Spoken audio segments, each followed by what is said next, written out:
계시록 전장의 실상을 증거를 받을 때 온 피가 정말 너무나 감동적으로 전율이 흘렀습니다. 신천지는 성령을 통해서 깨닫고 또 직접 하늘에서 내린 말씀을 증거하는 곳이기 때문에 차원이 다르구나. 신천지 말씀대성에 참석한 목회자들의 진솔한 소감들인데요. 계시록 말씀의 참뜻은 물론 그 실체까지 증거할 수 있는 유일한 교회, 성경에 약속된 12지파로 창조된 신천지 예수교회, 이번 달 목회자를 대상으로 진행된 신천지 말씀대성회로 이제 신천지 말씀이 대세임이 증명되고 있습니다.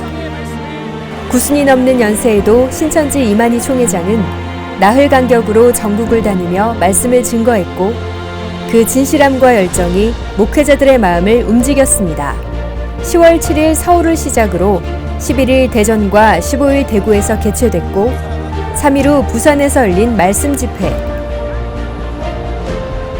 말씀 증거에 앞서 웅장한 북소리가 마음을 두드립니다. 이만희 총회장은 배도자 멸망자 구원자의 실상은 물론 계시록 전장의 중점적인 내용을 증거했습니다. 13장에서는 일곱 머리 열불 가지 용의 무리가 하나님의 장막에 들어왔는데 싸워가지고 하나님의 목자들이 졌어요. 그래 용의 무리가 이겼습니다. 그래 그러니까 하나님의 목자들이 그 용의 무리에게 경배를 했어요. 하나님에게 경배해야 할 자가 그 대적자들에게 경배를 하게 되더니 배도자가 맞죠. 마귀의 목자에게 경배를 해서는 안 되죠.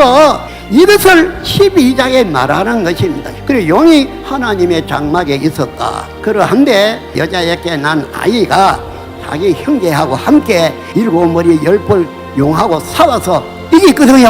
문제는 싸워서 이김으로 해서 하나님의 나라가 있게 되고 구원이 있게 된다 그러지 않았습니까? 우리 목사님들 함부로 구원받다 뭐다 성경도 잘 모르면서 그런 말을 하면은 하나님의 역사를 이룰 하나의 의지를 있게 하는 사람이 되죠. 성경은 절차를 따라 다 이렇게 순리적으로 이루어지고 나타나고 증거하게 되어 있는데 안 그렇습니까? 이 총회장은 강연마다 목회자들을 향해 여러분들은 어느 지파에 속했습니까? 라고 물었고 목회자들은 아무 대답도 하지 못했습니다. 오로지 신천지만 12지파가 있기 때문인데요. 이번 10월 집회는 지난 상반기 집회에 참석했던 전현직 목회자들의 추가 강연 요청이 쇄도해 마련됐습니다. 두 번째 참석한다는 목회자는 계시록을 훤히 가르치는 약속의 목자가 있기에 신천지의 부흥은 당연하다고 분석했습니다.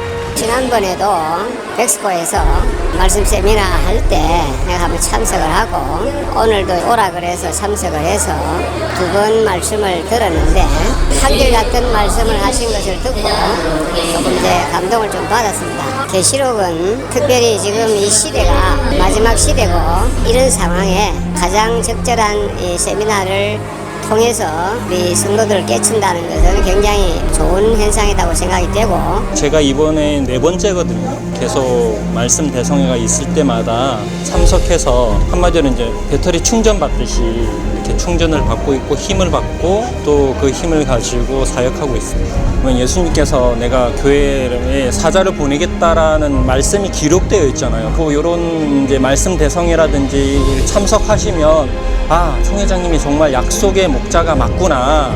하나님께서 말씀으로 정해놓으셨고 예수님께서 그 요한계시록에 말씀해 주신 분이 그분이라는 걸 깨달을 수 있으니까 좀 용기를 내셔서 말씀을 듣고 이런 말씀 대성회 같은 데 많이 참석했으면 좋겠습니다. 저도 계시록을 많이 이제 읽어보긴 했는데 계시록이 이제 이렇게 우리가 해석하기가 참 힘들거든. 우리가 지금 목회자들이 바뀌어야 된다 생각이 스님이 가신 새 언약을 우리가 좀 더 알아서 계시록도 알고 계시록을 우리가 지금 모르고 있거든요. 사실상 우리가 그거를 좀 제대로 알아서 성도들한테 가르쳐야 되지 않겠나 이렇게 생각이 들고 2000년 전에 예수님한테도 이단이라고 그랬거든요. 그러니까 이단이라고 하는 제일 핍박받는 그곳이 진짜 참이라고 생각하거든. 반대로 총회장님께서 지금 나이도 저렇게 연세가 많으신데 하나님이 함께 하시기 때문에 또 이런 일을 할 수 있고 이 신천지가 약속의 목자를 모시고 이제 있으니까 엄청 부흥하리라고 내가 생각이 듭니다. 전국 순회 강연의 피날레를 찍는 광주에서 열린 말씀 대성회는 목회자 300명을 비롯한 신앙인 2만 명이 참석했습니다. 신천지 베드로 지파 광주 성전을 가득 메울 정도로 많은 인파가 찾아왔고 군데군데 성경책을 보면서 말씀을 배우려고 노력하는 모습이 돋보였습니다. 이 총회장은 목회자들이 많은 교인들을 이끌고 있기 때문에 목회자들부터 계시록 말씀을 제대로 배워서 가르쳐주길 당부했습니다. 계시록의 22장의 8절에서 계시록 전장을 본 이 사람을 16절에는 교회들에게 가여 전하라 그랬죠. 그러면 교회들은 누구에게 드려야 하겠습니까? 이 사람이 십자에서 책 받아 모은 사람이거든요. 이 사람의 계시록 전장을 다 보고 들은 사람이죠. 여러분들 오늘날 모든 신학교에 모두 담임이시라 듣고 배운 것이 무엇입니까? 이러한 것은 알아야 하지 않았습니까? 하나님이 교회에 누구를 보냈느냐 이게고 그 사람은 세운 줄 어떤 사람이냐 알아야 하겠죠. 권세나 이런 게나 좋아하고 뭐 이러지 말고 누가 박사란 말입니까?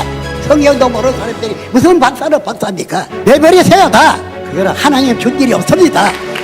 노트에 받아 적으며 끝까지 경청한 목회자들은 배운 진리의 말씀을 교우들에게 전하겠다는 포부를 밝혔습니다.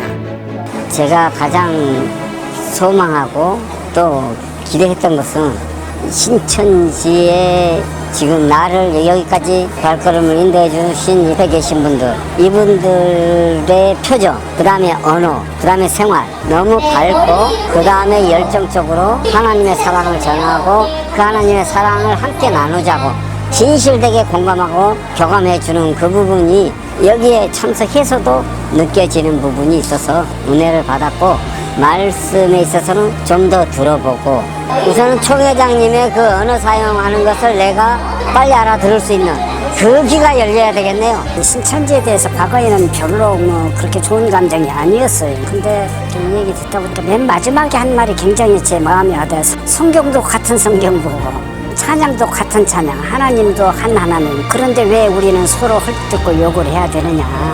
함께 이루가는 게 얼마나 좋지 않느냐. 이 말씀이 저한테는 굉장히 감명 깊게 다가왔어요.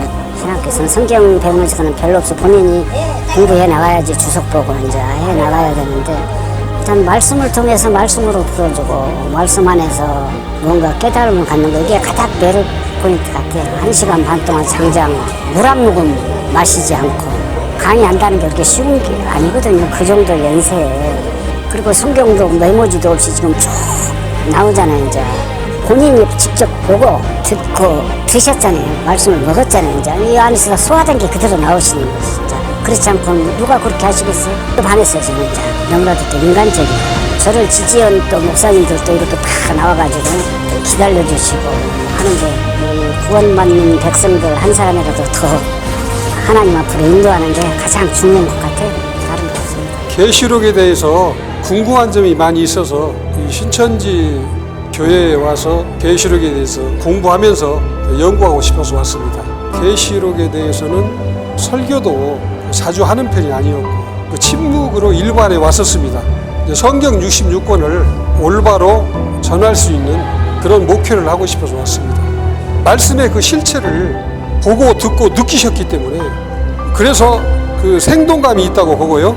기존 교단에 소속되어 있는 그 목사님들에게 제가 지금까지 새롭게 듣고 보고 느낀 바를 전해드리고 싶고 계시를 공부하는데 동참해 주시기를 부탁드리고 싶고요. 또 지금도 그렇게 하고 있습니다. 예, 교제를 하고 있습니다. 총회장님께서 하시는 말씀이 귀에 들어와서 정말 신천지가 어떤 곳인지 무엇을 하는 곳인지 알고 싶고 우리 형제자매에게 전하고 싶은 생각이 들었습니다. 우리 이제 보통 일반 교회에서는 목회자만이 설교를 하고 말씀을 전하고 하는데 일반 성도들부터 이렇게 할 수 있다는 게 감명 깊게 받았습니다. 제가 하나님 뜻으로 생각하고 쫓아왔습니다. 오늘 또 총회장님 오셔가지고 계시록에 대한 말씀도 하시고 제가 열심히 들었습니다. 한국교회를 살리려고 하신 거잖아요. 한국교회 살려야 되거든요. 자기가 자의적인 해석하는 것은 이거는 완전히 범죄행위입니다. 절대 모르면 덮어놔야 되는 것이고 성령님이 가르치실 때까지 덮어놔야 돼요. 자기가 해석하는 것은 있을 수가 없는 일이에요. 교회는 하나가 돼야 돼요. 또 부족한 게 있으면 만나가지고 또 대화로서 해결해야 되는 것이고 그러면 되잖아요.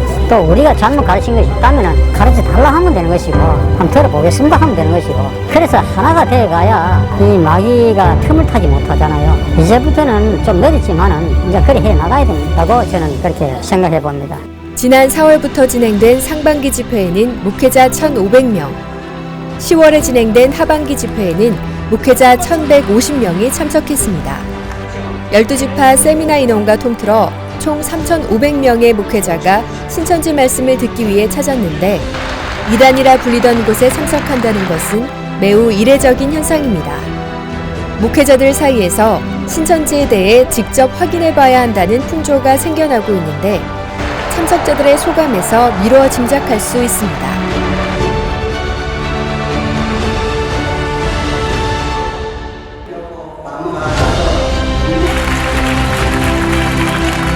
약 4,400년 전 노아가 방주에 타야 한다고 외쳤던 것 같이 신약의 약속의 목자는 신천지 12지파에 속해야 구원받는다고 호소하고 있습니다.